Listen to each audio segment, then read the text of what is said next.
আমাদের ভালো লাগবে। তো ভাইয়াটা ঠিক এভাবেই বলতেছিল, ভাইয়া ভালোবাসা অনেক সুন্দর তাই না? তাহলে কেন কষ্ট করেও তাকে ভুলে থাকা যায় না? আমি রাকিব। একদিন আমার একটা পোস্টে হাহারিয়াক দেওয়ার কারণে একটা মেয়ের সাথে আমার ঝগড়া হয়।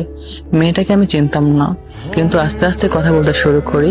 তাকে কখনো সামনাসামনি দেখিনি, কারণ তার বাসা ছিল সিলেট আর আমার বাসা ছিল পটুয়াখালী। তাই আমরা সবসময় ফোনেই কথা বলতাম।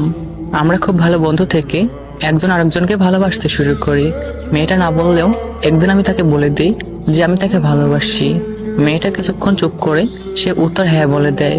আস্তে আস্তে নিজেকে বোঝাতে শুরু করলাম যে না, না দেখেও ভালোবাসা যায়, দূর থেকেও ভালোবাসা যায়। এভাবে দিন যাচ্ছিল আমাদের, দিনের পর দিন যাচ্ছিল, বাট আমাদের কথা বলা শেষ হচ্ছিল না। মেয়েটাকে অনেকেই বলতো লং ডিস্টেন্স রিলেশনশিপ বেশি দিন টেকে না, তুই এই রাস্তায় যাস না।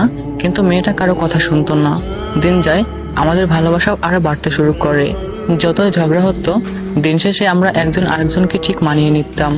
আমি দিনরাত সবসময় তার সাথে কথা বলতাম এবং অপেক্ষা করতাম যে সে আমার সাথে কখন কথা বলবে। এদিকে আমার পড়াশোনা, খাওয়া দাওয়া সবকিছু বাদ দিয়ে তার সাথে কথা বলার জন্য ছটফট করতাম। সবসময় সময় বাঁচানোর চেষ্টা করতাম যাতে তার সাথে একটু বেশি কথা বলতে পারি। তবে আমি যখন পুরোপুরি তার উপর আসক্ত হয়ে যাই, তখন তার ভিতর কিছু পরিবর্তন দেখতে পেলাম।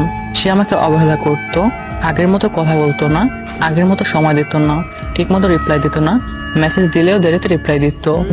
তবুও আমি তার হাজারো ভুল ক্ষমা করে দিতাম, কারণ ওই যে আমি তাকে মন থেকে ভালোবেসে ফেলেছিলাম। কিন্তু আমি যেটা কখনো ভাবতে পারিনি সেটাই আমার সাথে হয়েছে। আমি কখনো কল্পনাও করিনি যে এটা আমার সাথে হবে। সামান্য কারণেও সে অনেক রেগে যেত, আমাকে ব্লক করে দিত, ইভেন আমাকে দিনের পর দিন ব্লক করে রাখতো।